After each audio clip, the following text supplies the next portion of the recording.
Hey, what's up guys, Will here for GSM Arena. This is the Black Shark 4, this year's dedicated gaming phone from Xiaomi. While it doesn't bring all the bells and whistles its competitors do, it's also cheaper. Does it still have what it takes to provide a great gaming experience? Let's find out in our full review.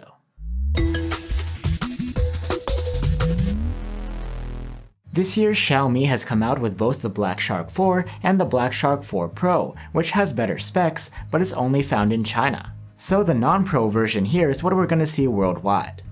Looks-wise, it's a pretty typical curved glass smartphone, with what feels like an aluminum frame. This color scheme has an X-shaped gradient pattern, but there is a more vanilla-looking option if you want. The angular camera bump also hints at the phone's hardcore nature. Unique hardware features are expected from this sort of device, and the Black Shark 4 doesn't disappoint with its physical shoulder triggers. They're retracted inside the body, and you can pop them out or back in with a couple of switches on the side. The triggers are clicky and responsive, and in my opinion, more satisfying than the more common touch-sensitive ones. And together with the phone's excellent haptic motor, you get overall a pretty satisfying tactile experience. The Black Shark 4's screen is a 6.67-inch OLED with a 1080p resolution. There's no Gorilla Glass protection, but there is a super fast 144Hz refresh rate to help smooth out movement on screen. 144Hz is pretty impressive on paper, but in practice it isn't used often. The phone will enable 120Hz when you're interacting with the home screen, and games that support 144 FPS are rare. You can force 144 in game settings, but without support it wouldn't work well. With that aside, this screen is quite nice. You get deep OLED blacks and HDR10+ support. Using the phone outdoors is no issue thanks to a max brightness of 500 nits with the slider and a boost up to nearly 700 nits in auto mode when in bright sun. Color accuracy is really good here too.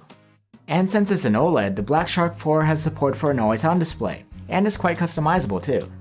For audio, there's a pair of symmetrical stereo speakers, one firing from the bottom and the other from the top. They're well balanced, and earn a good rating on our loudness charts. The sound quality is great, with punchy mids and vocals, and even some bass.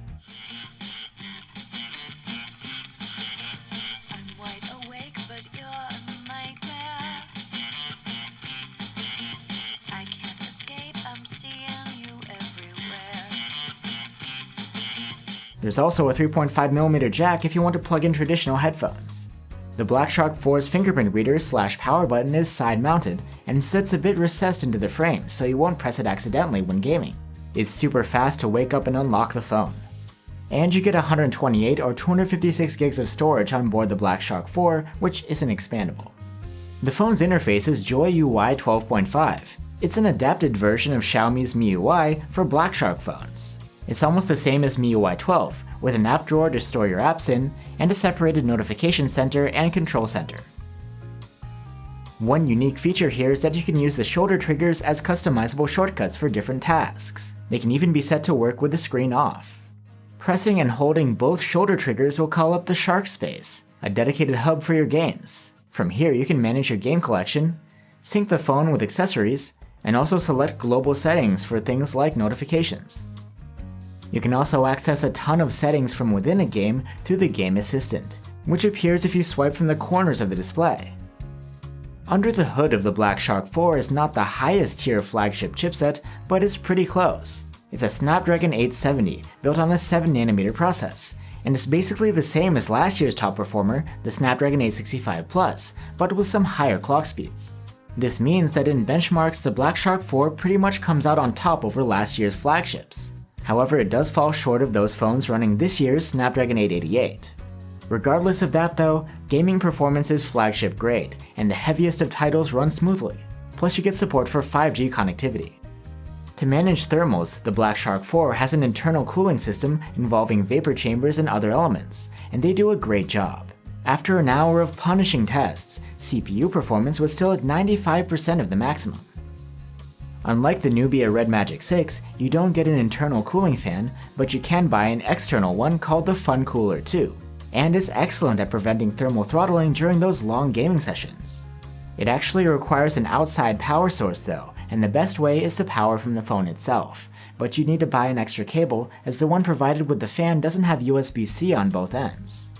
Powering the Black Shark 4 is an average-sized 4500 mAh battery, and it was able to score an endurance rating of 96 hours in our proprietary tests. It's pretty good, but nothing exceptional, especially for a hardcore gamer. What is exceptional is the charging speed. Outside of China, the phone ships with a 67-watt charger, but you can buy the optional 120-watt adapter, which we have here. This thing is a brick, but with it we were able to charge the phone from 0 to 100% in just 19 minutes. Incredible. I hope it's sustainable in the long term though. Now onto the cameras. There's a quad Bayer main cam, an 8-megapixel ultra-wide cam, and a 5-megapixel macro camera. The main camera takes 12-megapixel photos by default, and they are nice, with vibrant colors, good contrast, balanced sharpening, and a decent amount of detail. The HDR does a pretty good job managing the shadows and highlights as well. Portrait shots from the main cam are great. They're sharp with vivid colors, and the edge detection and defocus backgrounds are convincing. The ultra-wide camera's 8-megapixel photos are just average in quality. They're generally on the soft and noisier side, but still the colors and contrasts are in line with those from the main cam, and the lens distortion correction does a nice job too.